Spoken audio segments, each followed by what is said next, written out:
Hi, I'm Todd Langwell, the Flying Furniture Guy from R&D Woodshop in Scotia, New York. Today I'm going to show you how to refinish vintage office furniture. First, you're going to lightly sand the furniture. What you need to do is you need to lightly scratch the surface. Since it's mostly a steel type furniture or something of that nature, it doesn't really matter what direction of the sandpaper goes in. And what you're looking to do is you're just looking to scratch the surface, which allows the new paint to adhere to the new surface. You're going to take a tack rag, and you're going to tack off your furniture.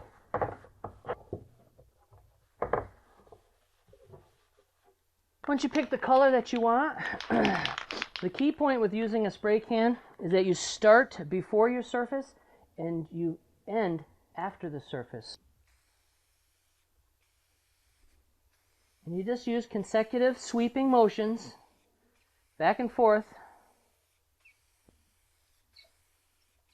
until you get the coverage that you want. You can see you've got a pretty good coverage there. You've got a nice base coat. I didn't do the whole thing because I wanted you to see the contrast. You can see that once you get enough passes, you get a nice even coat. You just want to not have run marks. This is Todd Langwell, the Flying Furniture Guy from R&D Woodshop, and this was how to refinish vintage office furniture.